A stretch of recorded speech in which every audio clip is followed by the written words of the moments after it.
Hello, YouTubers, friends, compatriots, music fans. I'm a useful idiot. Welcome. And today's one of those days. I generally do geopolitical topics, as we all know, but I occasionally do music videos, and this is one, and unfortunately for the same reason. Today it's to mark the passing of Johnny Winter, a blues rock guitar legend at the age of 70. And he died the way he probably would have liked to. He's been on the road touring, died in a hotel room. Seems inevitable for Johnny Winter. His health hasn't been that good over the last few years, and he's had a history of substance abuse. So it was something we've kind of been waiting for, but unfortunate that it's here. So he was born in Mississippi in 1944, moved to Texas, was very dominant in the local scene, produced a lot of local records, and then in I think 1969. He was discovered, 68, 69, signed to Columbia Records, and managed to do some very memorable shows at Montreux and Fillmore East, and even played Woodstock. And this gave him mass exposure very quickly. And I'll try and attach the performance at Woodstock below, along with some other memorable performances.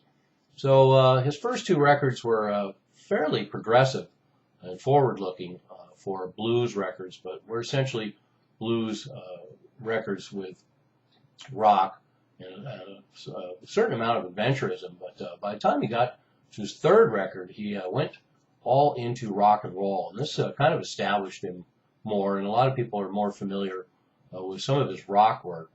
And he formed a band called Johnny Winter and interestingly, they were the McCoys, who everyone probably remembers from the huge hit called Hang On Sloopy. And they stuck around, became more of a progressive psychedelic band. Most people weren't aware of them in their later years, and they became Johnny Winter's backup band, including Rick Derringer. And just on the evidence of that one studio record, they conceivably could be one of America's all-time greatest bands. It's just an overall classic rock record with all the right moves and great material, and includes Johnny Winter's unique caterwaul. And there's also two live records by Johnny Winter and band, and those certainly have gone a long way in establishing Johnny Winter's fame over the year with incredibly frenetic versions of Good Morning Little Schoolgirl and the Rick Derringer classic Rock and Roll Hoochie Coo, and that's kind of where Johnny Winter's name was made. And for several years after that, he made more pop, blues, rock records, and toured and was on all the regular rock TV shows, and was quite the big star, and very memorable performances. Then in, I think it was around 76, 77, he began working with his idol Muddy Waters, and produced a string of albums for Muddy Waters that not only were some of the most notable records of Muddy Waters' career, but Johnny Winter's playing and contributions and productions. It was just a very exciting experience, and they're some of the finest blues records ever made. And this inspired Johnny Winter to return to the blues himself. And the records he made after the Muddy Waters collaboration were all very traditional blues. And over the years, he's continued to put out records meshing blues and rock, and playing with different tones and styles. Always noted for his exemplary slide playing. But what an incredible guitar player. Very distinct phrasing, incredible blues knowledge, blues licks, mining all sorts of traditions, although basically known for being Chicago-style blues.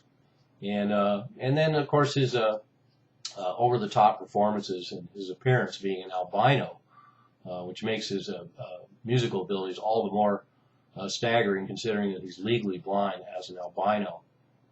And he had a lot of substance abuse problems, unfortunately, and this dogged him through different points in his life. In fact, after Johnny Winter he went into rehab in 1972, and when he came back out of rehab, all his friends were there, including Mick Jagger and Keith Richards and a lot of other luminaries, and they all pitched in together to help him create an album called Still Alive and Well, 1973, and it's still one of his finest records, if not his finest. I'm sure people will debate that point.